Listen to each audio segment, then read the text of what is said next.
All right.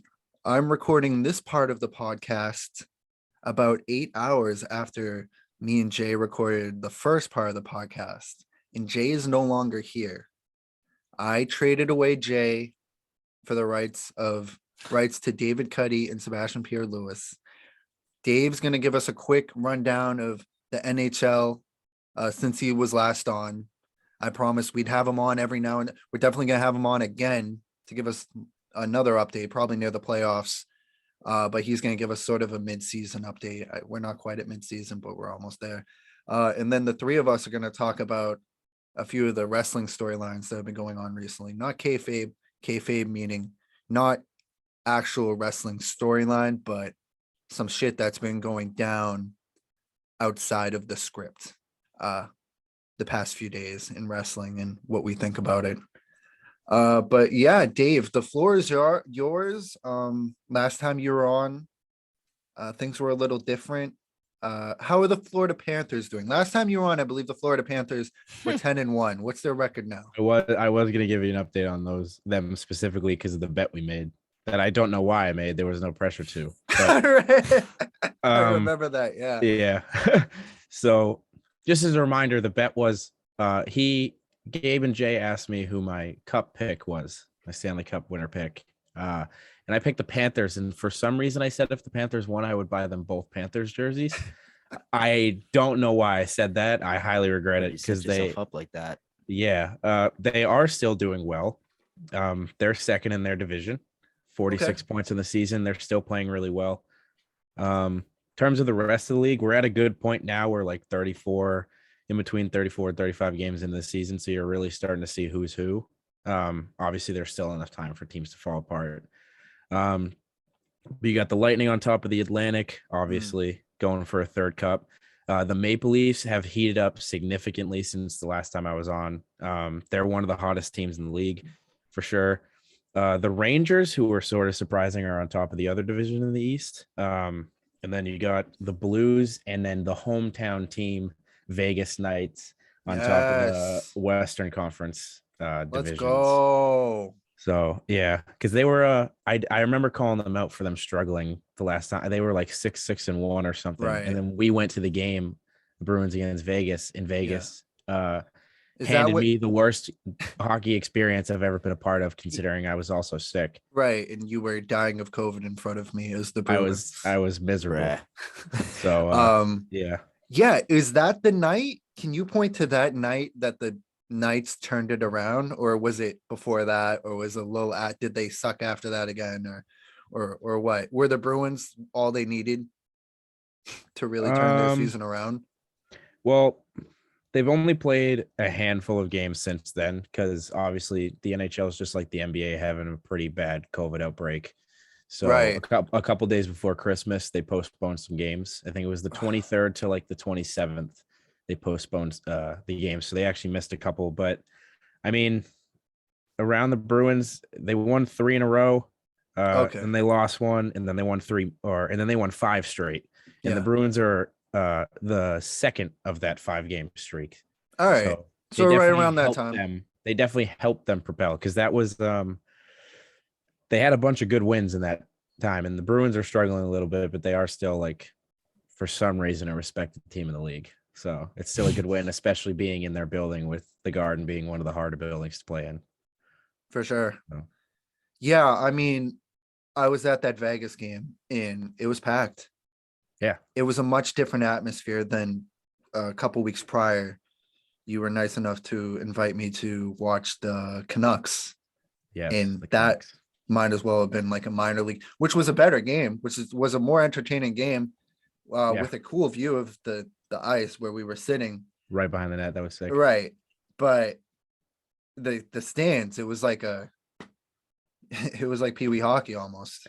Yeah, I'm exaggerating, but it was like half empty. It felt like. I think because the Bruins are up, like they're up there in terms of capacity in the league for sure. Even when they're not doing great, they still have really good ticket sales. Right, hockey. And town. I think the weather was a little shitty that night.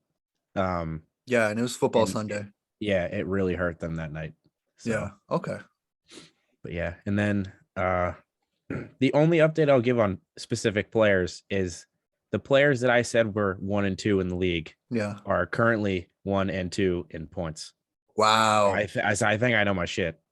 You sure do. And what does that has that contributed to winning? Um, so they were one of the hotter teams in the league at the beginning. I think they might have been leading the division when I came on, but they've hit quite the bump because they're at the point now where they're so top heavy because they have McDavid and All right, yeah. Draisaitl, and then they have a defenseman who's getting overpaid, but he's still good. And then outside of that, they're a very, very mediocre team. Yeah. And in the NHL, 2 players aren't going to win you a title. They'll I was gonna actually, I ask mean, that. and in a case like this, they'll barely make you into the playoffs. Right. So yeah, they've definitely hit quite the lull. Because in basketball, if you have 2 of the best players, and if you had the best and second best player in the league, we've actually sort of seen it at times. I mean, not exactly 1 and 2, like it seems McDavid and who was the other one? Number 2. Draisaitl. Right. They're 1 and 2 completely. But we've seen LeBron and Wade, and then Curry and KD, but with them, it's like the whole team was stacked. Yeah. You can, even if you have 2 guys, if you had 1 and 2 in basketball, you're gonna at least be a 5 seed, regardless of the rest of the team. So that was Yeah. going to be a question I was going to ask you. So yeah, you need it what, at least 5 guys? Because I know the Bruins, they have Pasternak, they have Bergeron, and they have Martian. So the way a successful hockey team is set up, you need to have a relatively dominant first line. Okay. It just needs to happen. And then you need basically your top 6 forwards need to be really good. You obviously have the first line, which is supposed to be like go-to line, which the Bruins have. Luckily, it's arguably the best line in the league when they're all healthy. And then that second line is really big because no matter how good your first line is going to be, they're going to have games where they're not scoring. And then there's also going to be games where they are scoring like 3 goals a game, but your defense and goalie might not be playing well. So you need that second line to also help. And then your third and fourth lines, your bottom 6 is really your depth. And a lot of people undermine the importance of bottom 6 forwards. And that's a big reason why the Bruins won the cup in 2011, because their third and fourth lines were just, I think, a good benchmark in the NHL is 20 goals for a season for a player. Like that's a pretty good season. And not many third liners get those, but they had a 20-goal score on their third line. And then their fourth line was just unreal for a fourth line. Yeah. So yeah, you need a good top 6, and then you need good depth guys for the bottom 6. And then you need probably 2 solid defensemen, maybe a third and fourth stay-at-home defenseman. And then usually teams will run with 7 defensemen. Like you play 6, but so you need 3 more, again, just kind of depth guys. And then you need a goalie. You need a goalie. Yeah.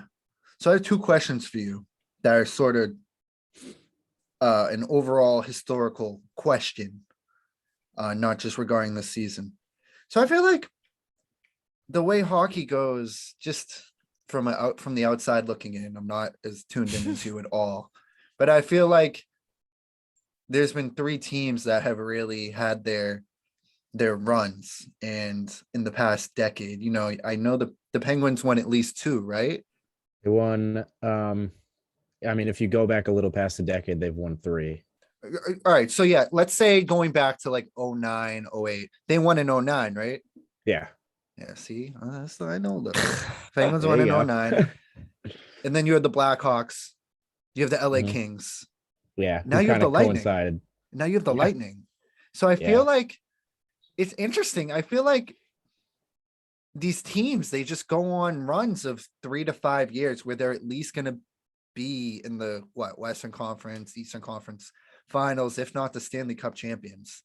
Why is that? Because in football, that's not the case. And in basketball, it's not really the case either. In basketball, you'll have wherever LeBron is, and then you'll have, it's been Golden State recently, and now it's sort of all over the place. It's been different every year lately. You think it's more evenly balanced in NHL versus other sports? Yeah, because you'll have these top teams that they'll be pretty heavy favorites, and even when they win in 5 games or even like a sweep, can be a competitive, enjoyable series to watch. because like playoff hockey, it's just all go, all game, all series. Like there's no slowing down. Yeah.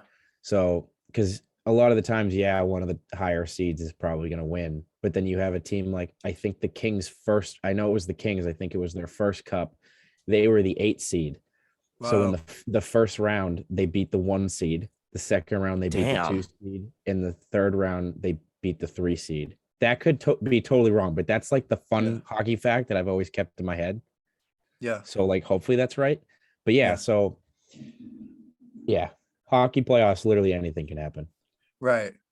So do you think, just judging by like basing it off history, sometimes I do that with the way I look at, you do that with life, history repeats itself. Yeah. Our history is what we are, but like in sports, I'll be like, okay, this happened. I just look for patterns. Has there been a three-peat? I know we saw like the Blackhawks won 3, right? This had to be But in they didn't hockey. win 3 in a row, did they? No. Right. So When was it? how much longer does Tampa Bay have, like with this run, this current run? So they can definitely do it this year Yeah. for sure. I don't know their contract situations going into next season, so I wouldn't be able to tell you about a 4-peat, but a 3-peat is definitely possible, especially now that it's pretty much the same team. So when you have, because like having a core like 5 or 6 guys is good, but when you have like half your team has won back-to-back cups pretty handily, like they'll have a good series, but like the cup finals the year that it was just straight COVID, like in the bubble, like that cup final was actually a joke. So you have that, and then you have them winning the next year where it's not in the bubble and they still won, and it's the same team. Like it's hard to not bet on a 3-peat, but the last 3-peat, it's either the Red Wings. Is that like the 90s or? Yeah, like early 2000, definitely not in the early 2000s, but like 90s. Could also be the Canadian. It's been at least 20 something years. Yeah. So While. well, that's my thing. I said this earlier on the football when we were talking about the Bucks. It's like, yeah, going into this year, they have the best roster on paper. Why wouldn't they run it back if this team that didn't spend much time before won it then? Why wouldn't they win it now? But it's like there's a reason nobody's repeated since the Patriots in 2003, 2004. That goes back to my pattern thing. There's a reason, I'm kind of bummed Brady's not going to win the MVP. It's going to be Rodgers. No, MVP hasn't won the Super Bowl since Kurt Warner in 2000. So like there's just patterns I look for. And I guess my final question would be with the I guess I have 2 questions. One, so they have guys coming back every year. Was it the Tampa Bay Lightning, or was it the Rays who people were angry with, like the way they kind of like use some loopholes with the contracts? I can't remember. So it was the Lightning. It was the Lightning. I don't know the details of it, but basically what it was, one of their best players was on IR at the end of the season. And it had something to do with he wasn't on the roster going into the playoffs, so his salary didn't hit, and they were allowed to bring him back on, and the salary still didn't hit because it was the playoffs, something like that. Yeah. It was the loophole that basically their team was so far over the cap, like crazy amount over the cap, and everybody was like, something needs to be done about this. Because it's one of those things where you're like, fucking fair enough. Like if my team did that, I'd be pumped. So yeah, like, you'd be like, it's in the rules technically. Exactly. So you can't get too mad about it. It's like every rule has been applied because somebody took advantage of it not being there before. Right. So, but yeah, that was the Lightning. But that was a one-time deal. So that was them exploiting the rules once. That's not the reason they're bringing guys back every year. So props to them, right? All right. Yeah. Okay. And so are you sticking with your Florida Panthers pick? I have to, don't I? Well, okay. So the bet will still be there. Sure. I think that's fair. But how good, all right, on a scale of 1 to 10, how good do you feel about your pick now we're about to transition into wrestling? The only thing is the division they play in. So the teams they play the most, like, kind of sucks. Okay. The bottom 4 teams are like, even the Bruins like suck. So like the bottom 5 teams aren't great. So they play them. That's 20 games right there. Yeah. That's kind of free wins. Yeah. A lot of teams right now are like really hot. I mean, Pittsburgh has won 8 in a row. Wow. Are the Sharks in that list? They are so average. The Sharks. Yeah. Man. Shout out 'Cause to now- Evander Kane. Like we're talking about AB and Evander Kane, the first guy to like get called out for faking a Vax card, right? Yeah. Yo. He I'm not started gonna it. lie. I think AB took notes. I said this to you when we went to the game. If you had asked me to put $1 million on the player that would do that shit, I would not have hesitated to pick him, Yeah. like at all, because he's such like, oh You my, probably like wouldn't have hesitated to pick AB either. What's this guy, a clown? Like, he's just such a known piece of shit, Damn. and he's so dumb. Like he has such terrible gambling habits, so like he just Oh, doesn't make wow. good decisions off the ice. Which like I feel bad. Like people have addictions, but like you have fake your card, like they're gonna figure it out. You're right. Right. It's just the goofiest Yeah, thing nah. ever. But Yeah. Sebastian has a Evander Kane jersey. Nah. Okay, good. It's autographed. No. That'd be kind of dope. I love me some Evander Kane, man. Oh my god. That'd be kind of dope. Hockey jerseys are clean, man. But yeah, I mean, all right, that just about wraps up our hockey talk. We'll definitely have you on before the playoffs. Give us an update because that's when people, the casuals like me, really start tuning in when the playoffs start. That's when it gets fun. That's when it gets fun, and that's when we'll have you on. We'll probably maybe multiple times during the playoffs have you on for that. But we also had your dual threat. We not only have you on for hockey, but we have you on for wrestling, and that's where Sebastian comes in as well. So, the Hawk Talk. let me just say this: Talk some puck with the buds. To sound like an asshole for a second. Cycle the puck, puck on net. Get puck on net. Puck on net. Get pucks deep. All right. So here's how I'm gonna just say this, and then I'll let y'all kind of like explain what happened at the very first WWE pay-per-view day one, which happened on January 1st, right? Yes. Yep. Saturday Day one. night. First of all, not a pay-per-view. I forget what it's called. Right. But it's not a Oh pay-per-view. not a yeah, pay-per-view they 'cause changed it's the on name of Peacock, that. and I don't have to pay for it. Yeah, they're not called pay-per-views anymore. And it's not worth anything either. Yeah. It's not worth paying for. And all I'm gonna say is I should have left WWE in 2021 because I really planned on it. Absolutely. But this match, the main event looked appealing. Brock Lesnar gets involved, even more appealing. It was so good. That was a good match. It was just. It was a good match. Yeah, it was wild. All 10 seconds of it was a lot of fun. Yeah. It was Yeah. It was typical. We're going a little off track here. It was like that Lesnar run that he had with the title where the matches would be sick. The Samoa Joe match at Great Balls of Fire, where you're like, this is great, and then it's over. Yeah. Where it's like I need at least like 5 more minutes or whatever was going on. But you guys can explain what happened at day one, what the scenario is, why Lesnar got inserted into that match, and sort of like Big E's situation leading up to it. Sebastian, Yeah, do you sure. wanna start us off there?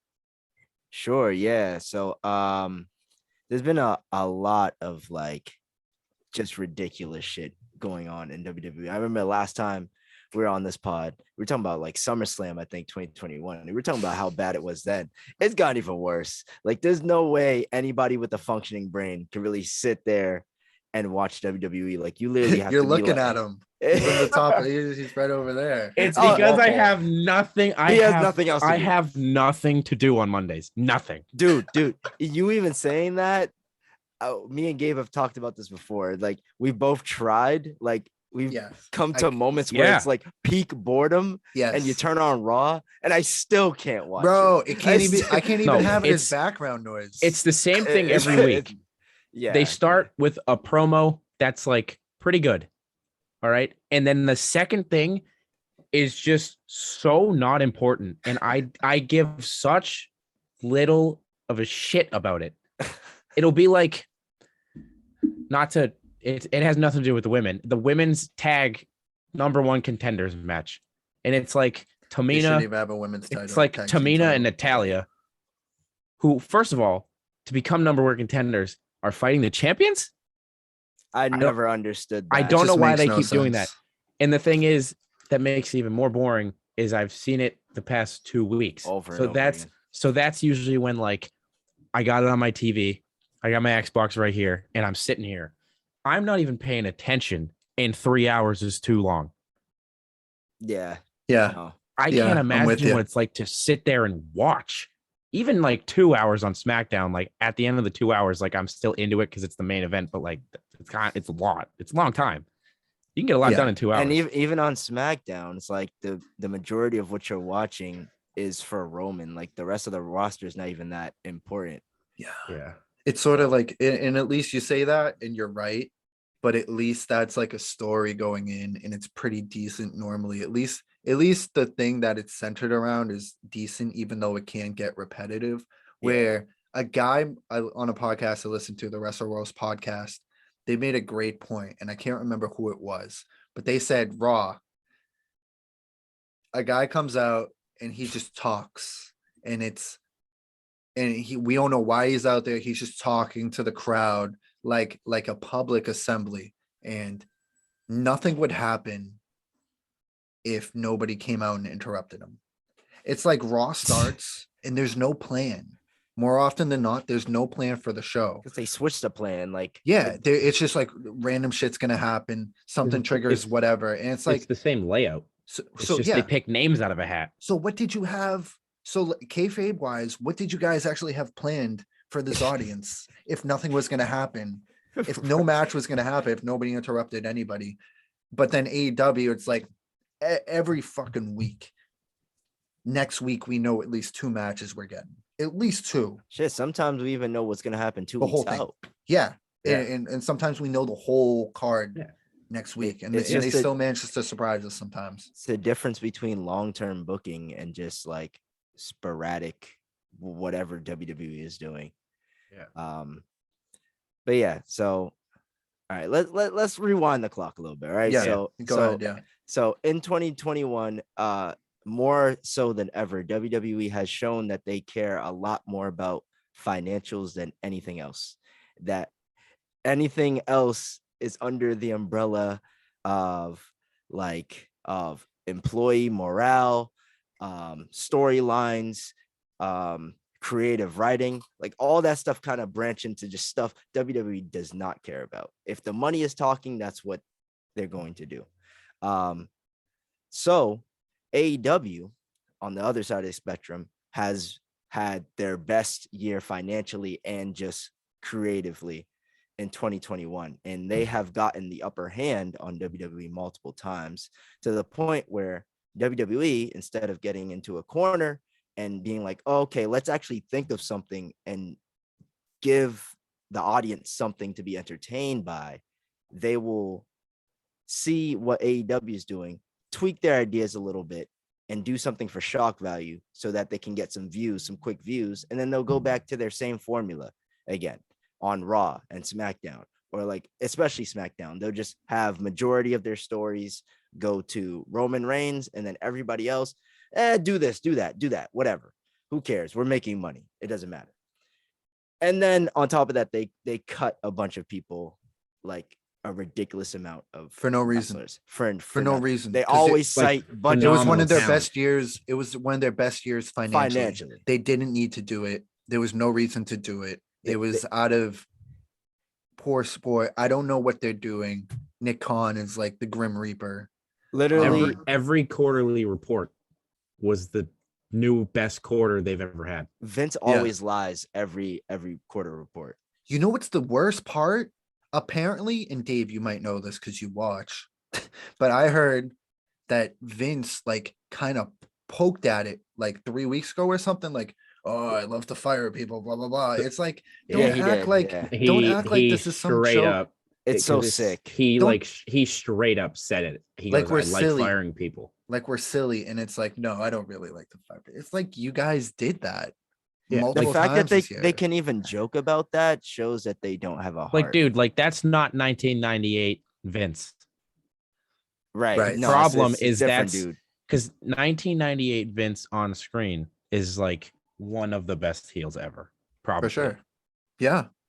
The A problem is massive now part of the Attitude Era. he's trying to make like this 2021 Vince or 22 Vince, but the problem is it's like almost the off-camera Vince that nobody likes. So it's like it's coming to screen, and then now you're seeing it. It's like, wow, he really doesn't give a fuck. He really doesn't care. Yeah. It's just like, God damn. Yeah. So, to kind of add on to that, especially with all the stuff we're talking about. So one of the things that WWE does this year, in retaliation to AEW, was on a random Monday Night Raw. Granted, I am black. I am for black champions. I'm not for giving people titles just because they're black, but in WWE's case, it's ridiculous how there hasn't been a black champion until Kofi, and that was like 20 years. So getting into that. So to make a huge ratings pop, which didn't even really work, after AEW had a massive show, they give Big E the WWE Championship. For those, if you don't watch at all, Big E is in a group, a very popular tag team called the New Day. And he had won the Money in the Bank. They could have drawn out this story more to give Big E more character development and have him wait to cash in the Money in the Bank to get the championship at a big moment.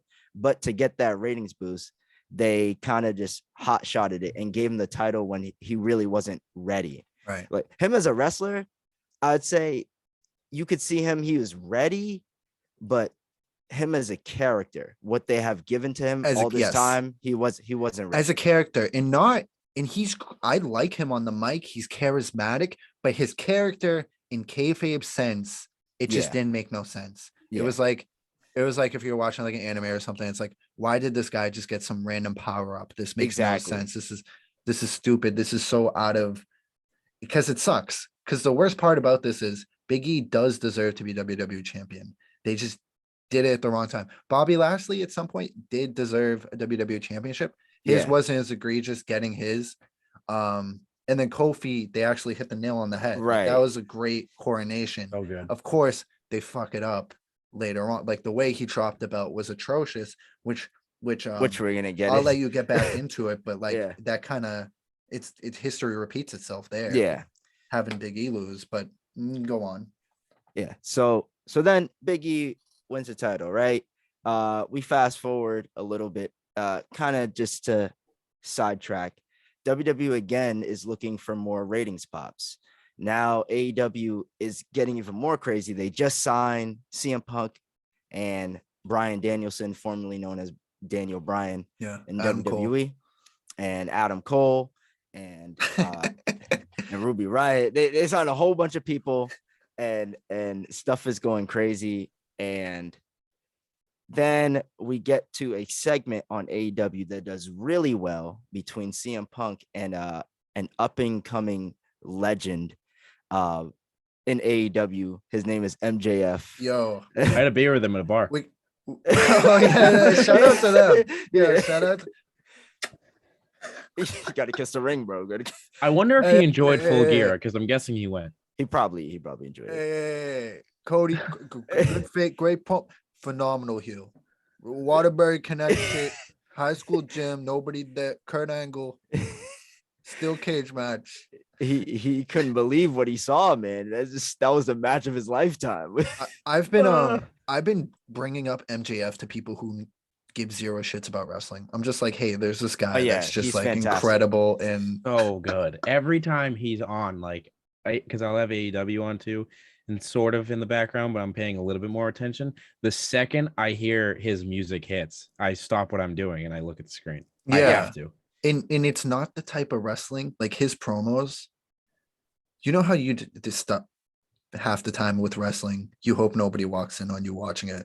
Like this just looks silly, especially to people who have no idea like the context. Right. MJF, it's like, I hope somebody walks in on me watching an MJF promo. Like, listen to this guy just spit, like go crazy and annihilate random crowds for like 10 minutes straight. Like on such an asshole. On Thanksgiving Day, I was watching the Punk, the best promo of the year probably Yeah. of 2021, the Punk, and my mom came in. I was just like, I'm gonna just keep this rolling. Listen to this. Listen to what this guy has to say. But you can go, but you can go on. Yeah, Back to and that- and that- WWE's and that- and that- foolishness. Hey, yo, Jude, this is my guy Maxwell. It's exactly what we're talking about here with that promo. That promo that Gabe saw, MJF and CM Punk, they cut an amazing promo. The whole wrestling community is raving about it online. What does WWE do the following Monday? They decide, hey, let's put Edge and Miz in a feud to capitalize on what AEW just did. And it didn't capitalize at all. Like, spoiler alert. Like it was a cheaper version of that. And then Edge and Miz get into a feud, which also goes into day one. But these are just two big examples of how WWE has been operating in 2021. So let's just get into the pay-per-view now. So I didn't see the pay-per-view. I quit WWE in 2021 with the utmost confidence. I will pop in once in a blue moon. They might get me with a little sauce on a match here and there, but like I completely quit. AEW is my wrestling show. I can't watch WWE anymore. But day one, they put a little sauce on. Right, they pull you in. So Roman Reigns, the most over person right now in WWE, the most popular. Right. He got hit with COVID. And if you don't know some of his backstory already, he is a leukemia survivor. So it's really scary. Recently. Yeah. Like he had to stop wrestling like a couple of years ago because of it. Yeah. Yeah. So him getting COVID is super serious. I mean, it's serious for everybody, but it's a little more serious for him, especially because he's a champion and he's having a great long title run right now. So he had a little COVID scare and they had to take him off the day one pay-per-view. And he was supposed to face off against Brock Lesnar on day one. So instead, they took Roman out the match. He's at home recovering, whatever the case. And they inserted Brock into the WWE Championship match with Big E, who is the title holder that I told y'all before. He got it out of nowhere, essentially. So now we have Big E as a champion for these past 4 or 5 months, I want to say. Maybe. Yeah. He's been doing nothing. I don't think it was that long. When was Raw in Boston? Because that's when he cashed in. Oh, I think it was around the start of football season. Oh yeah, it was before SummerSlam. It was probably September. Right? Was it before SummerSlam? Was it? I don't think it was no, after no, SummerSlam. it was yeah, it was after SummerSlam. It was after he was on the SummerSlam. fucking kickoff show. All right, so maybe it was like three. I think it was like September because I think it was to compete not only because AEW, but I think it was also to compete with Monday Night Football. Oh yeah, for sure. Yeah, they always make excuses. They gotta compete with something instead of just making good TV. But right. But yeah, so we have however long he was holding it, right? We have his whole reign, Big E, and even though I don't watch the show, I still keep up to date. I know what's going on. I don't got to see this show to know what's going on. Big E is having At the castle. He's having a horrendous run. Like it's not the worst you've seen, but it's super Pretty bad, lackluster. Sebastian. You want to say what you share? I saw you shared something in the castle earlier that he lost most of his matches as champ. Yeah. There's a statistic going around that he's bad. And the champ just shouldn't lose at all. Like look at Lesnar during his the champ should maybe lose a tag match once in a while or lose in some weird way if he's a heel, but like way to make him your champ look strong by having him lose all the time. I'm not for champions losing at all. Same. Me is and I was thinking about it earlier when Dave was saying like how they have these like championship contender matches where they have like someone face the champion to get a match with them later again at a pay-per-view. Like it's just lazy. It's completely lazy. But so Big E he doesn't have a great run. Let's just keep it at that. It's off a run and they're not doing much to make him big. And in these situations, and you would think WWE would be like, damn, what can we do to help? Yeah. Instead, when they give someone shit story and they don't position them in something that they need to be, they blame it on the person. Yeah. As if they're Like supposed The Rock to. would have been able to pull this off. Right. They just want everybody to be The Rock, and that's just not going to happen again. Like, you can't be exceptional when you're given shit story. Like, Yeah. I don't understand the logic. But so anyways, so now they put Brock in this match. Big E had a terrible title reign, and I'm guessing their mindset was, okay, his title reign's not doing so well anyways. No one's gonna care. Let's just take the title off of him, and we're gonna move on with our safe bet, Brock, and then we could do something with that. And apparently, I'm hearing reports too, even with Brock getting the title, it didn't change WrestleMania plans. So Big E was going to lose somewhere down the dropping line. Yeah. But it's like, you just said it though. You said about a couple minutes ago, how can we fix it? How can we make this better? You had it right in front of you on Saturday night. yes, Have him fucking go. Have him look strong and beat. He doesn't have to pin Brock, but have him win against kick all out a these couple legitimate F5s. foes. And if you're Right. gonna beat him and you really care about Big E, why would you have him lose? He wasn't protected at all. Like the way the Yeah. match went, they made Lashley and Lesnar look the strongest. Everybody gave them all they could, and Lesnar still won F5. It's wraps. Well, What's actually, there was a portion in the match I was actually kind of excited because, like we said earlier, the match was pretty good. It's just the ending was shit. But Big E in a portion was of the match, entertaining, he was giving Brock the work, and I was like, oh snap, maybe they're gonna go all the way with this and have Big E retain. But then it just didn't do that. Like there was moments he was like clotheslining Brock like out the ring and like Yeah. just like giving him ferocity and all this different stuff, but it wasn't enough. It's just the finish that bugs me, Yeah, because I agree, it was entertaining as hell, and at the end I was like, oh right, it's WWE, can't Yeah. have nice things. So one of the other things that WWE tends to do, folks, is they get comfortable. They like to go with safe bets. So if they have a new star, like let's just say you're a new wrestler and you've been in the WWE for like 5 years and you got some nice buzz going around you, like you think you're the shit, fans think you're the shit. You think the next logical step would for them to want to push that, to want to bring you closer to being a mega star like they did back in the day. They would push people and get them to where they need to be. Nowadays, they're not so confident in their new talent. They don't like their new talent as much. They don't think they're going to be able to carry the ball. So when a guy like Brock Lesnar shows up, or if it's one of their pet projects that they've built themselves, like Roman Reigns, even though he's good now, he was hated for a long time by a lot of fans because they pushed him and they put a lot of investment and time into him when he really wasn't ready for it.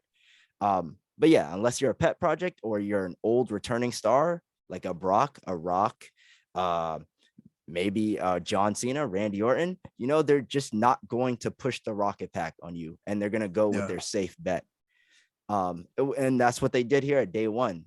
They said, I would rather build my WrestleMania for, wait for it, back to what I was saying, the cash grab, Right? That Mania, The marquee, yeah. Marquee. What's gonna sell more for the casual fan? For a casual fan, is it gonna be Brock versus potentially Bobby Lashley for a WWE Championship, or Big E versus some random Joe Schmo? Give me Big E versus Brock. So that's my dream. That's my dream match. I would have been great with that too, but that's how you put him over, right? Oh, and you just reminded me. So, like how we mentioned earlier with the black champions and stuff, Kofi years ago. Right. We can't forget this. They did his run perfectly. And this is a testament also to Daniel Bryan, because he had a lot of influence when he was there. Yeah. But Kofi went through hoops and bounds with Vince McMahon to get to a match with Daniel Bryan. And at the end at WrestleMania, here was a guy, not only he's black, but the fact that he's been there for like 11 years and hasn't had even one chance to fight for the world title. Right. He beats someone who's going to go down history, easy Hall of Famer. He beats Daniel Bryan at WrestleMania and becomes a WWE champion. Months go by I think it was like 2-3 months. It wasn't a long time. I think it was like a 6-month or 4-month reign or something. It Because was something short. it happened in the He summer. made it to at least SummerSlam. It happened It in the was summer. It was the it first was in SmackDown. October. Yeah, It was because the it was the first SmackDown on Fox. first SmackDown on Yeah, Fox, yeah. which I think was in October. So that means WrestleMania was April. He goes to October. And the first SmackDown on Fox, he loses to Brock Lesnar. Again, they go with their safe bet. He loses to Brock Lesnar How many seconds? in about 10 seconds. And he's not exaggerating. Not even. Folks. Not even. I don't think It might have been less than that. Literally, Kofi might as well just jumped into Brock's arms for that 5 and ended it. Yeah. Well, out of it was kayfabe, atrocious. he literally ran Like, and jumped this- on Yeah, their shoulders. that's exactly what happened. The Yeah. story getting there was wonderful, but then they got lazy and they said, all right, we're done with this. Because they wanted to set up a feud with Brock and Cain Velasquez, who shows up, And that You was know, terrible. in Saudi In Arabia. Saudi Arabia, Saudi again, Arabia. Saudi another Arabia. money grab. which is something we may have touched on the pod before, the Saudi Arabia issue, but they basically they put their big guns out for Saudi Arabia, and they set up a lot of their storylines for Saudi Arabia. Usually, the best pay-per-view of last year was. I was going to say Saudi that. Arabia. Usually, That's the pay-per-views ridiculous. aren't. That's like so Usually, annoying. their pay-per-views aren't even good there, regardless. But last year, They're of awful. course, is different. But yeah, I mean, Kofi loses to Brock. Brock then gets in a fight with Cain Velasquez, who beat Brock in real life. That's what was like. This guy looks like shit, so his aesthetic isn't for WWE. I understand he's a wrestling fan. I understand he had some like legitimate wrestling matches in like Mexico and shit. But this guy, you're hot shotting this dude that no wrestling fan will really know. And if I'm like a UFC fan, I'm like, why do I care about this fake fight that Brock Lesnar is going to win against this guy that actually beat him in a real live sporting event? It's just the moment that happened, I was like, I don't even know if I watched SmackDown again, Seb, after that for a while. Remember? We were like, this is great. It's going to be good on Fox. You were there. It was you, me, and my nephew, Dave. I tried to get my nephew, Jake, into wrestling. And that I was like, this is where he you didn't even start. like it. This is where you can start. They're going to start new storylines. It's the first episode on Fox. And he was like, he didn't say this, but I could tell he was like, this is whack. Because it was. Yeah. It was like, it's like that clip wasn't of it's like the clip of JD when he was talking about Nikki Ash, and he's like, yes, I don't care who it's for. yeah. I have friends with 5-year-old daughters who hate this shit. This shit sucks. He was Get her off my TV. But yeah, so it's always the cash grab. That is literally like their whole thing. The Saudi Arabia deal, they signed a 10-year contract with Saudi Arabia. We all know about Saudi Arabia, how they run. I don't have to get into that. Right. But yeah, WWE is willing to give them 10 years of entertainment and give them a pay-per-view that they put more investment into than their biggest show, WrestleMania, every year. And everything in between. How do you not see a red flag in a show that your female competitors have to be like fully clothed? Yeah. Like t-shirts and like sweatpants. Not even the whole women roster can go. They usually have to bring only two or the people who are fighting, and they have to like fight for them to be able to fight. And it's probably not so like they can have women on the card. It's that they can have women on the card so people don't get more pissed about Saudi Arabia. Right. Exactly. It's simply they're trying to play both sides of the field, make Saudi Arabia happy, and then have good PR here. Because the first time it happened, they made like a big deal, like, oh, these two women get to fight in Saudi Arabia. It's like they should be. That shouldn't be a big deal. That shouldn't be a big deal. Yeah. But instead, you go to the Middle East where all the money is. They give you billions of fucking dollars to have a glorified house show, with the exception of Crown Jewel this year. Right. And like, come on, dude. The greatest Royal Rumble. And they have a fucking sumo wrestler in that thing. Yeah, they had some weird shit going on. Yeah. And like sometimes the Saudi Arabians, like the prince, be asking for people that are dead. Right. That's how you know. Like, can I get Roddy Piper? Can I get Roddy Piper versus Macho Man? Like, bro, I know you don't care about wrestling now.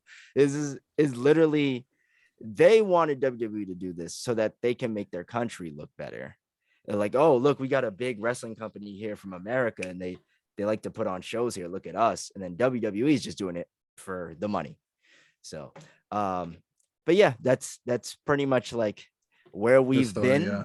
That's where it's gone. That's how it's been in 2021. It was like that before, but this year or last year now, since we're in 2022, that's literally been took them one day. Literally day one. Yeah. Day one. They To just fucking like fuck pissed everybody off. It was like Dave, I was texting you. I was like, right. Oh, right. Yeah. Like yeah, it's WWE. What was I expecting? Yeah. Like, what Yeah. was I expecting? Like, this is the same feeling. They've given me the same feeling of, right. Like, I'm disappointed, but I should have known. Yeah. And a lot of times it's Brock matches, and I love Brock. And let's get into this. I almost forgot about this. Brock Lesnar. So he enters this match that he's not supposed to be in. That Big E, it looks like, Seb, you also shared this in the castle. I just saw this. This Vox, WWE on Fox, their Twitter account accidentally leaked, which this shit always happens with WWE. The leaks are crazy. Who's running their social media? This doesn't happen with other organizations. Sometimes they do it on purpose. Right, exactly. Like fake leaks. That Big E was supposed to win. Anyways, yeah, Brock enters. Brock is going up against Roman, supposedly, if Roman doesn't get COVID. Brock is the face. Brock is having one of the best face runs of his career, not just like a neutral monster. Like he's the good guy. We're down with Brock. He's cutting funny, charming, charismatic promos. And for the first time, he has this new type of like good guy John Cena heat, which is like really refreshing to see. It's something different. We finally have a legitimate heel for Brock, and it's Roman. Who would have thought? Right. But you have that. You have a chance to make Big E look good. But instead, you have Brock dominate Big E at the end there. And now he's the beast again. And now we love Big E. I know Big E's run didn't go well. I love Big E. A lot of people feel the same. And now we have to watch. Now he's the underdog again. And Brock's not the guy going up against the family, the bloodline. That's not him right now. He's the unbeatable monster again, at least in my eyes. So that's like, why are you going back to like what didn't work before? I mean, Brock being a beast works, but it ran its course. And they don't know when to quit. They don't know what the fuck they're doing. And that's why I said, I don't know if you guys listened or not, but our end of the year. Oh, I didn't actually say this on the end of the year thing, and I forgot to. What did 2021? What did you learn? That WWE, and Seb, you've always said this, but I was always glass half full with them. They don't know what the fuck they're doing. It really is day to day. They're just wait. We're listening to you guys. Just wait for the story to pan out. That bullshit I'm done with. Because we've seen for the past 2 years now with AEW, with a brand new company on a legitimate network, that it can be done right. It's not as hard as WWE pretends it is. So yeah, that's bullshit. And anything to add on that? One thing that annoys me a lot about it is they've shown that they can do it. Like plenty times. The build. Yeah. So I was gonna bring this up. That SmackDown. So I wasn't into wrestling yet, but I remember having that SmackDown on at work because I looked over and I saw Brock and he had the title. I didn't see any of the match because I didn't happen to look over in that 4-second span. But all I saw, because I remember I saw Brock and then all of a sudden I saw this just like fat dude beating the shit out of Brock. And I was like, what is happening? Some Mexican dad. Yeah, that awful episode of SmackDown did kind of start me getting back into wrestling because that night I think I started binge watching. It'd be like that. Well, let me watch this ironically. But yeah, so like I had just started. The build for Drew from the Rumble to Mania was so good. Oh like, yeah, he looked so good. Another guy Brock. they dropped the ball with. Yeah, I mean, the second they brought a bike, like they finally had a Poor chance. Drew, man. They Drew. finally had a chance to do something with gender. Like, you have such a great story there, considering, not to sound like a WWE nerd, This Seb's is when I looking was at you like you are right now. This is when I What do you was mean, like, this is Jade? when I was fresh into wrestling. And I Yeah. was really into Drew. He had a championship match against Ziggler, which I remember that. fucking Christ. Part of the build for that was on an episode of Raw. They brought back the recently released Heath Slater. I remember that too. Yeah. And Slater was cut cool. a promo about how he left him. So they acknowledged with a fucking released person that three-man band group existed. So you now have a guy like Jinder who nobody gives a fuck about outside of the country of India, like at all. You don't like the Maharaja, bro? Nah, we popped Seb. Seb, don't act like we didn't pop when he beat Randy. We did. That was crazy. We popped. So you want to have a SummerSlam match between Drew and Jinder. Like that should have been, and it was like the number one feud you put him in, non-title, once he's out of the title picture. And they did it. And it was like, all right, cool. Maybe they'll acknowledge that little brotherhood that they have. All of a sudden, Jinder becomes the fucking American badass and rolls in on a bike. And then the next thing you know, Drew's in the back with a pipe, breaking down his bike. And then he's like, well, now we got to fight at SummerSlam because you broke my bike. Like, what is that? That's no storytelling whatsoever. That's like, I don't know what that is. I don't even know how you could even like how do you come to the conclusion that that's like, oh, this is great, this is brilliant, the people are gonna love this. So we have these two guys who have so much history. They both were promising, and then they fucked it up. They got released and they got brought back. But before they got released, they were in a really shitty group together. Like literally, they have openly said it was rock bottom. They come back. Both are title holders. You get SummerSlam, the biggest party of the summer in Las Vegas in front of 50,000 people ish. They probably played that number up. Probably. And you make it about a bike.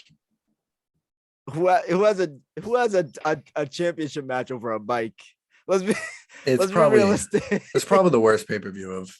I mean, apparently Triple Mania was terrible, but like SummerSlam was like one of the most unpleasant viewing experiences.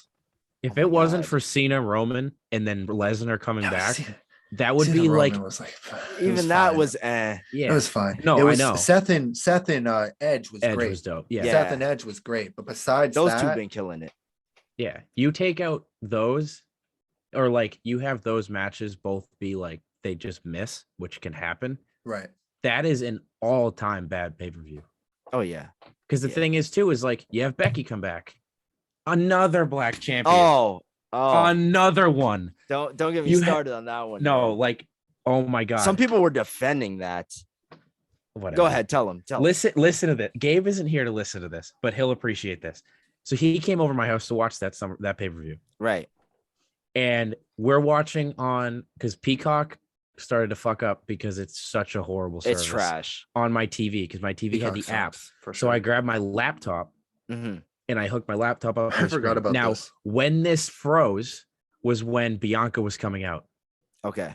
And they had announced that Carmella was going to be the match. Yeah. Right. And like, because something happened with Sasha and you just kind of knew something was going to happen.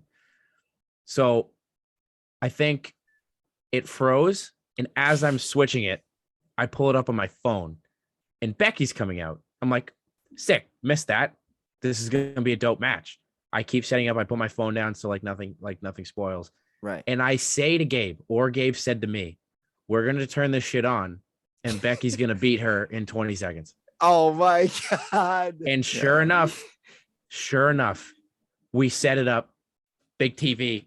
You just see Becky on the fucking ropes holding up the title. And we were both like, there is no way. I can't believe y'all predicted that. Well, It's do funny. shit just to fuck with you. It's a joke. The booking like is just crazy. to fuck with you. There's no rhyme or reason to it. It's like, oh, Brock wasn't supposed to be in this match, so I bet you guys assume he's just not going to win this. Yeah, we'll show you. Yeah, right. Becky the face, you love her and you love the way Bianca's title reign's going, and you love this like that this young up and comer is having a great moment. Fuck that. Fuck your happiness. He's another one they did so well with.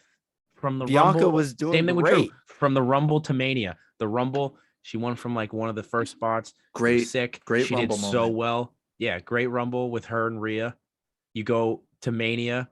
You knew it was gonna be Sasha, obviously. They Right. fucking it's night 1 of 2, but No, they teared the house down. main Yeah. event a WrestleMania, and if it in Rhea arguably Asuka was their terrible. match, Rhea Asuka was Yeah, terrible, yeah. by the way. arguably their match, there are probably a good amount of people out there that would say that was the best match of the weekend. Oh Yeah, yeah. for sure. It was all over the place too. It was- News outlets were even like posting about it. Yeah, it was was great. awesome. Yeah. And then she wins, and then she does really well. She fights Carmella like 19 times, but the first couple times was actually not bad.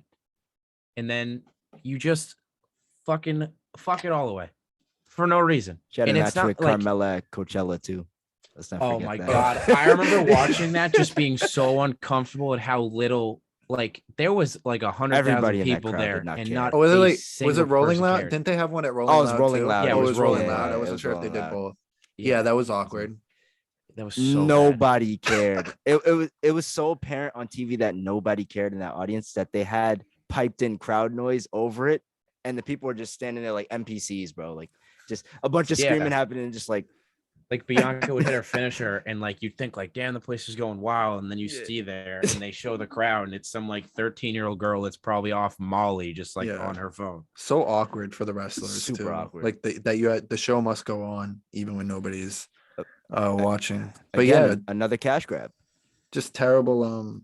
Yeah, they're looking for the wrong people. They're trying to pull in the wrong people. They think some weird promotion with a mainstream movie is gonna get them views, and that's just not the case. Like people Don't even get me started about fucking Johnny Knoxville being in the Rumble. Yeah, no, I let's- mean, they oh, cut man, everybody. Let's Dude, they not, cut man. everybody. They cut it all. They cut Dude, the women's Rumble's everybody, gonna so have that- to be the 20 women's Rumble's gonna people. have to be 20 people. It's gonna and be all, half of well, that it's is gonna be all NXT legends, people. and it's gonna be legends. It's gonna have to be 15 if Kelly Parentheses, Kelly doesn't pick legends. up the phone. Right. Seriously. Listen, I think we've talked enough WWE. I'm getting a headache. Yeah, We can Yeah, move so on the- to AEW, and normally great news with AEW, but some weird shit's gone down, and I just feel like talking about it. Yeah. I feel like we should just talk about it real quick. So AEW, run by Tony Khan, son of Shad Khan, the owner of the Jacksonville Jaguars. Tony Khan also runs certain It's a lot of stuff. the soccer club. Dave, do you know? Fulham? I think it's Fulham FC. Fulham? Yeah, Mhm. Fulham FC. He like is in charge of that. I'm pretty sure, but he owns that, Tony Khan, and he really is. It's just some mark, and I mean that in a nice way. Somebody like us who is rich and can actually have his own wrestling company. That's how I look at it, and that's why I think it does so well, because he just gives you what you want. And you would think, I call back to WWE WrestleMania 35, the night they gave us everything we want. But after that, it was like we already got what we want. So now blah blah blah. AEW, it's like it's different. It's like it's a repeat. It's a never ending. Like, oh yeah, you thought you blew your load at that. Well, look at this feud that we're gonna have for you next Right. time, and look at the way we're building this storyline, and we're making these people you never cared about before. We're gonna make you care about them now, so that down the line, that's another match you care about. So before we even get into the story, I just want to say he's done a great job running the show there.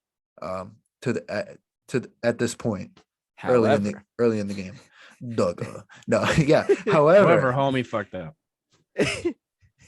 He did, or we'll get into that. We could Did he? talk about that, man. We'll get into it. So I can't say much about this because I Right. very vaguely saw it on Twitter, but I Okay. haven't seen any like stories about it. So I and will at let you first two take glance, the it reins. looks like it's like, okay, Tony, what are you doing? And we will say that. So basically, real quick, and I'll kind of give like the Spark Notes version of what JD talked about, Sebastian, where it's like Big Swole leaves the company about a month ago, like Yeah. early December or whatever. Yeah. Leaves on good terms. She's in a public forum of some sort and just says like, yeah, it's all good. We parted ways. I have to go work on my shit and come back Yeah. even better, whatever. And now a month later, she's talking about I mean, what was the issue, Seb? Was Yeah. it There was this wrestler, Big Swole. she's a woman and she She- participated in actually the worst match of 2020? yeah, it was not good. But she parted ways from AEW. Said, I can't do it anymore. It's good terms. We're all good. Blah blah blah. Then she comes on Twitter and she's literally like taking jabs at Tony Khan online, saying that she loves AEW, she likes the environment there, but there's a lot of structural issues. And she was also saying that there was no diversity in Right. AEW, which anybody who watches AEW and even a first time watcher can see right off the bat, there's plenty of diversity. Early on, on it was AEW. a slight issue early on, but it was like it just started. They had like and nobody early in on. it was rough in comparison to WWE, where I'll Yeah. give WWE their props on that. They have plenty. They almost had all of the great black wrestlers. Like Yeah. they have the whole pot. From Swerve Scott all the way up to Kofi. Like they Right. have all those. So it's like AEW. The no offense. I'm not saying this because of race, but Right. the African American and the diverse wrestlers they had weren't Weren't good enough.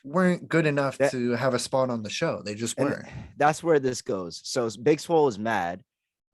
She's basically saying she didn't have enough opportunities on the show while she was there, which is also a blatant lie. And then she basically says something that I don't think she really meant to say. She said that they don't have any diversity, but what she really meant to say was that as a black woman, she wasn't treated right, and there Yeah. wasn't enough black women on Yeah. the show. But why even say that now with Jade Cargill? right? Like in the Right. main About to stage. run through the Right. TBS. Yeah. and have a Right. really good run with it. Right. So the thing is, right? So of course it's not a race thing. I'm kind of piggybacking off Gabe here, but when it comes to wrestling or any sport, really, when you're watching a sport, you want the best people to be where they gotta be, right? Regardless of whatever. Representation. Yeah. Like if I'm watching the NBA Yeah. and we're at the finals, Yeah. I'm going to expect the two best teams that season to be not fighting, to be playing basketball for the finals. Yeah. Like it is what it is. So when I'm watching wrestling, I expect the best people to be in the main stories and Yeah. going after titles and Yeah. stuff like that. And the thing with this wrestler, Big Swole, is that she had many opportunities while She she was did. in AEW. They put a rocket pack on her. She was on TV every week. She Mm-hmm. had a prominent feud with Britt Baker Yeah. and just a whole bunch of other stuff. They tried it. And her thing was she wasn't getting a hold of the crowd at all. The crowd wasn't feeling it. Even us at home were like, she's okay. Dude, Like, I mean, you remember we would watch it together. I'd be like, am I supposed to care about this girl? yeah. I feel like I'm supposed to because they're putting her on TV all the time. Right. Right. And they were treating her like a big deal. Right. She just didn't. She couldn't get it. She had the opportunity. She had her opportunity. She couldn't get it. And it's her fault. And this is one thing that I will say as a black man that I feel like not a lot, but some black people do, is that instead of take responsibility and kind of take on the weight of the problem themselves, they will easily play a race card. Like, oh, I didn't get this and this. It's because I'm black. Like, no, it's not because you're black. It's because, unfortunately, you just weren't good enough. Like, compared to everybody else on the roster, you weren't good enough. You had a terrible match with Britt Baker at an AEW pay-per-view. That's probably one of the worst matches in AEW history that I luckily didn't even watch. So yeah, Seb had to like leave the room for like 5 minutes. By the time he came back, I was just sitting there like devastated. I was like, that was the worst thing I've ever seen. She had the worst match in AEW history. She had plenty of opportunity again. She was on TV and didn't change up her character at all. She didn't evolve. Shit clearly wasn't working for her. And like she didn't change, like she didn't adapt anything, like she What's just her kept coming character? out. What's her character? I'm jacked. That she's swole. Yeah, it's like that's not working for me. She's Sorry. big swole. Like okay, I guess. I mean, Yeah. I don't know. But so anyways, so now we can get to Tony's side of things. And Tony Khan's a great guy. We were at AEW. He came out and talked to Boston when we were there, and Right. the message he left for us was amazing. He's a super great guy. However, he does get in his feelings sometimes. And this kind of goes back to what Gabe was saying at first. He's kind of like, he's a regular, he's a mark. He's a regular guy. He's a fan. He just has a lot of money and he's able to fucking run. shill. So and he for is sure the he's a payroll. chauffeur. Yeah, he's a Yeah. chauffeur. So when someone gives him some type of criticism that he feels is like very unjust, he will clap back at you, and he like won't hardcore, like he no won't PR think twice training about it. Yeah, there's like He'll hit zero. you with like facts. Like somebody will be like like, it's in the I enjoyed DMs. Raw this week. Like AEW sucks. And then he'll be like, we did a 0.5 in the 1849. right, Bitch. which You're they right. they Like, they do way damn. too much. He does that way too He much. does That's too the much. issue I have with that. Yeah. He did this in a previous match with John Moxley and Kenny Omega earlier in the year, where they had an exploding death match, and the explosions and I don't know who's still my listening at that point. my first experience watching AEW Oh my God, yeah. pay-per-view television was that fucking no. I'm match. so disappointed. I was so excited for it. The explosions for that match were like streamers, like they were terrible, and yeah, it people was a online, dud. people online complained about it, and he made excuses as to it, and he kind of like blamed other people instead of taking responsibility. He does this, right? So Big Swole does this whole thing on Twitter, and he claps back at her, and he says, well, I think AEW is pretty diverse, and he names like 3 black people on the roster, and says like, oh, they did great this month. They were winning matches and doing that. And, you know, I think Big Swole, unfortunately, she just wasn't that good. And that's literally what he said in his Right, tweet. like that's basically word for word what he said, and it's just not what you say when You don't you're, say like, that. like Triple H would never be like, yeah, we got rid of so and so from NXT because they sucked. And especially because they parted ways on good terms before. So it's like him So kind we of thought, right? Yes, that's what like she said. it's like him stabbing her in the back, being like, okay, yeah, it was great having you, you know, great job. Like imagine you're at a job and your boss is like, oh, you were fantastic, we just have to let you go, whatever, blah blah. And then you look online and they're calling you shit like right after.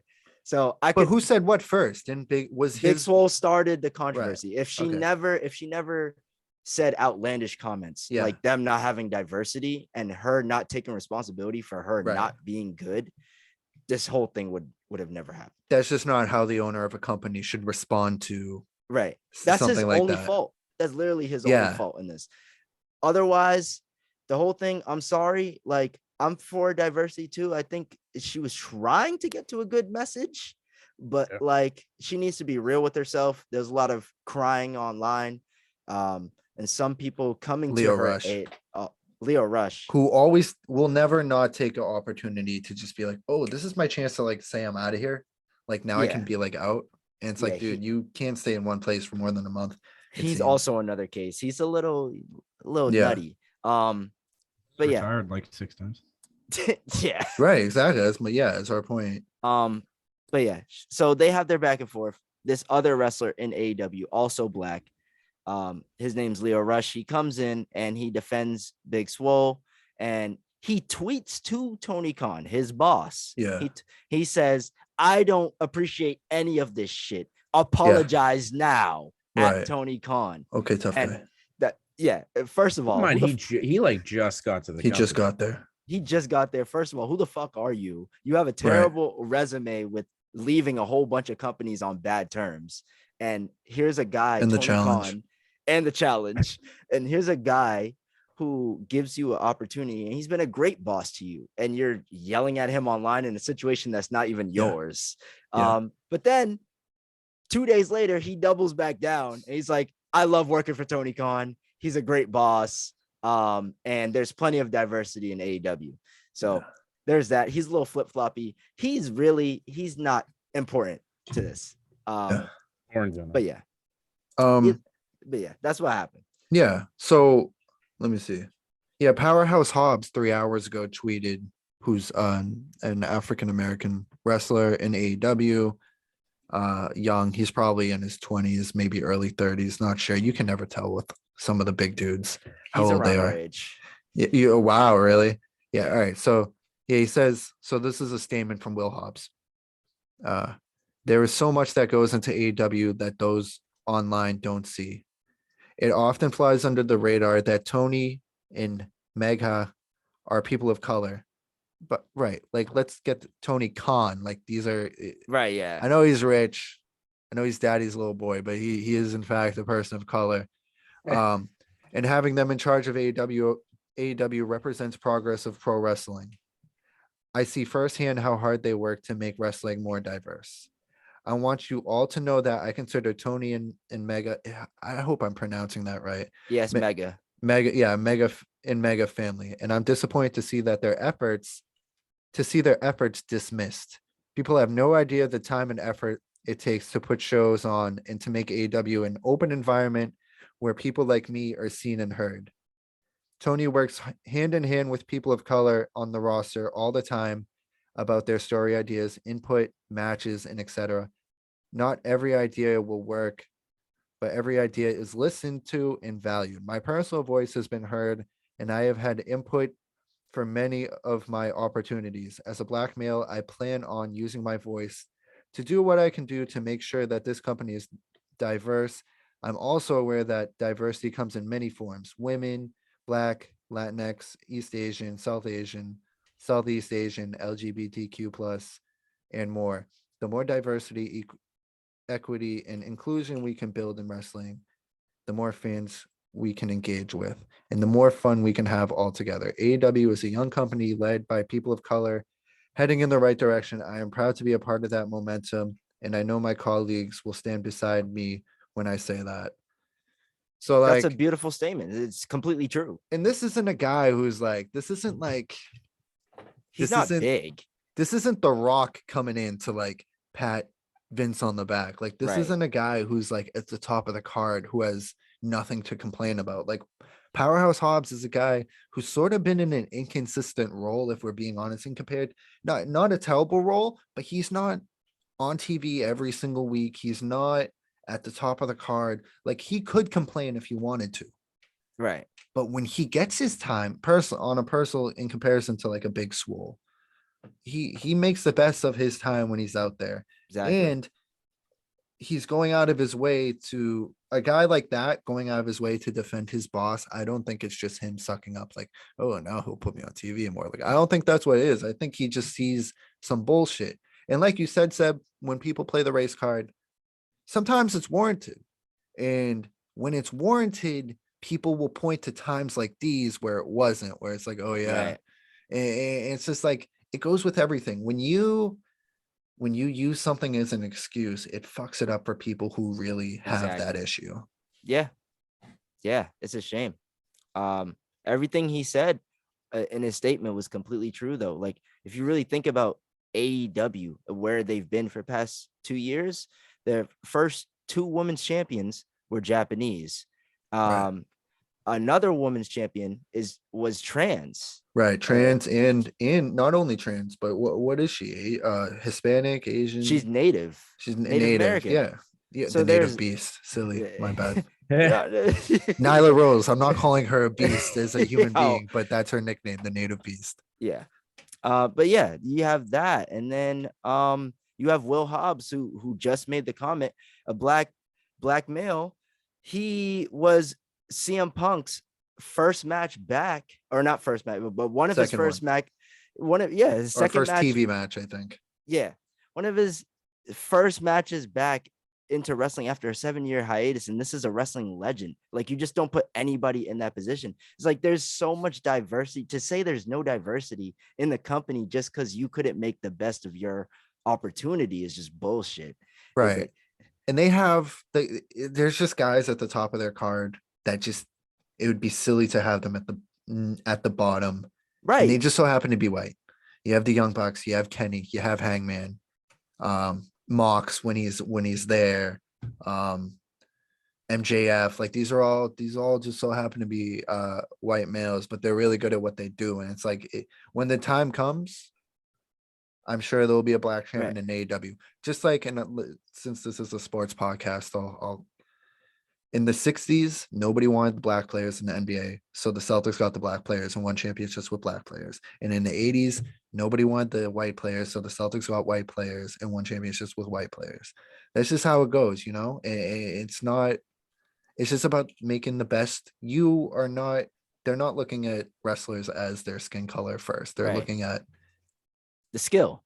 the skill, and not that like their culture isn't important, but it's a business at the end of the day, and it's better Right. TV. It's better TV if I'm getting more Hangman and Kenny on my TV opposed to like Big Swole versus Red Velvet or something, you know? And honestly, I'm glad you said that. I just want to make one final point because there was something you just reminded me that she said too. She also said, it's a shame that I don't see people like me as champion.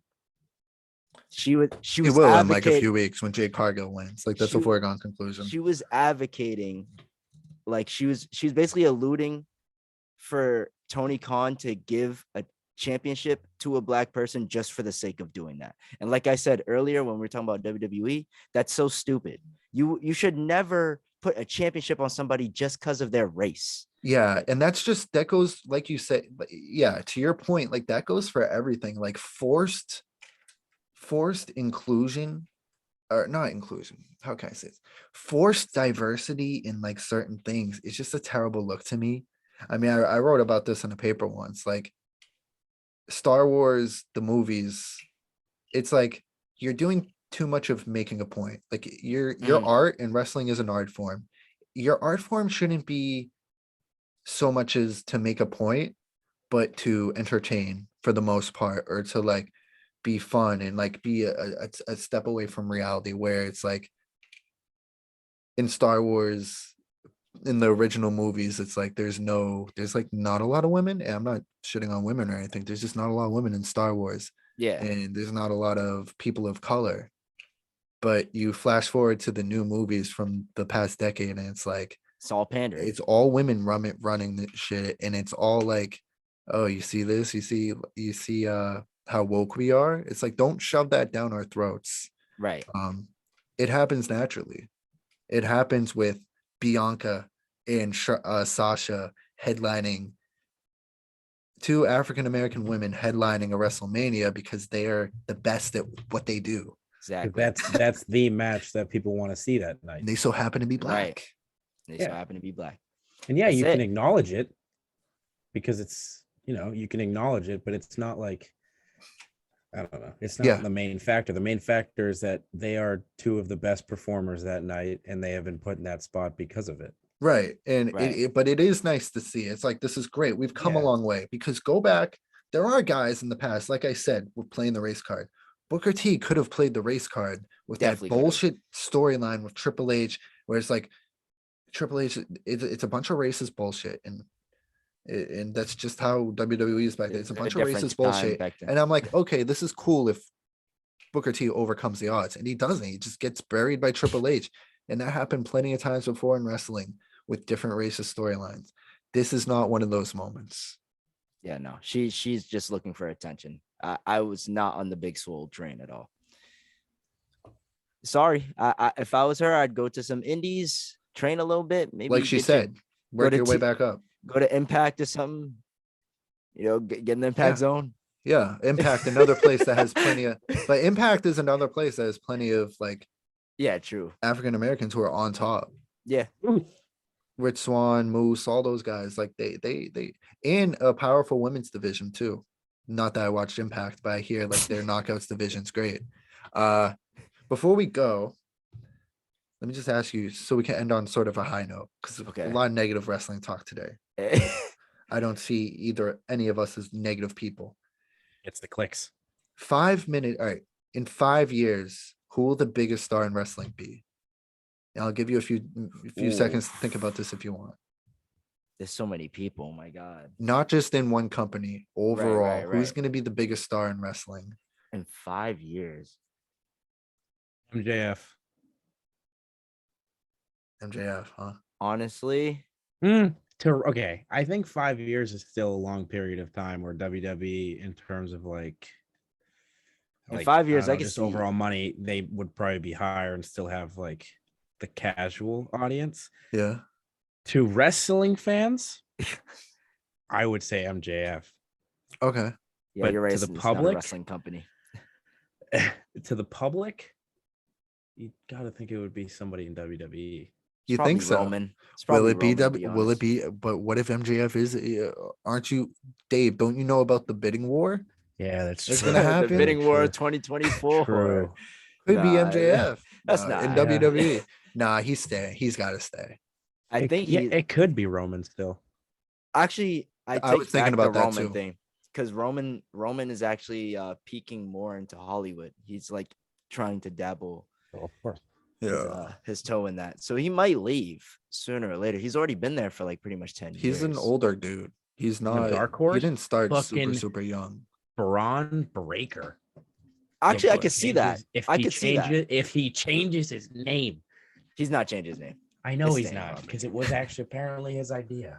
I got used to Braun Breaker. I'm not gonna lie. Idiot. Isn't that the I- worst? Isn't that the worst? I know you've both experienced this when you're like, oh, why are they fucking this wrestler with this whatever, this And then it's storyline? And then him. you He's find like, out it's it their was my idea. idea. It's like Some people are good at wrestling and they're not good at the Yeah, they're story shit. aspect It's like- of things. they're making comments in their promos about the Steiners. He uses all of their moves. He uses the I forget what it's called. The thing that he wears. What is it? The I don't- singlet? Whatever. Yeah, he Where's wears the funny? I've singlet. never seen a Braun Breaker match. I just assumed you were a No, singlet. he's good. He's pretty Yeah. good. I'm yeah. sure. I could see him. I would agree with that answer for WWE. At 5 years, I could see Braun Breaker being the breakout star. Yeah. No pun intended. Yeah. The other for AEW for wrestling, yeah, I'd have to say MJF, either MJF or Jungle Boy, for sure. What about Hook? Or Hook too? Hook has a huge ceiling. Assuming he doesn't do anything crazy in 5 years. I don't know. He just looks like the type. He do some wild. That but theme. that theme is slaps, dude. Yeah. Love that theme. We'll see. Because wrestlers normally, it's not like the NBA. Like, I feel like wrestlers hit their peak when they're like 33, 32. Like, that's when they're It like, depends. that's when Bobby they, Lashley won his first title when he was like 42. Well, that's right. But in that, WWE, you go a little later. Yeah. exactly. Yeah. Because normal wrestlers, they start wrestling on the indies and they're in the indies forever. For like and 10 years plus. Yeah. So we'll see. I mean, MJF would probably be my pick too, because like I said, I'm just like, he's so good right now that I'm telling other people about him that don't give a shit. Yeah. It's like this guy, like he fucking, and he's like a TikTok trend. The mid, like Yeah, the mid Yeah. the mids, like that's like, and people don't even know it's from wrestling, but Well, yeah. yeah. MJF is the shit, and I guess that's how I'll leave the pod. Do you either of you have anything to plug? I'm sure Seb does. You go first. I actually don't this time. Well, do you want to plug your yeah, new y'all Time can, Chamber Studios? Oh yes, thank you. I didn't even think of that. Look at this guy. Oh yeah. So in Boston I have a studio. But you don't have to be in Boston. You could also work with us online. It's a timechamber.stu, STU, timechamber.stu.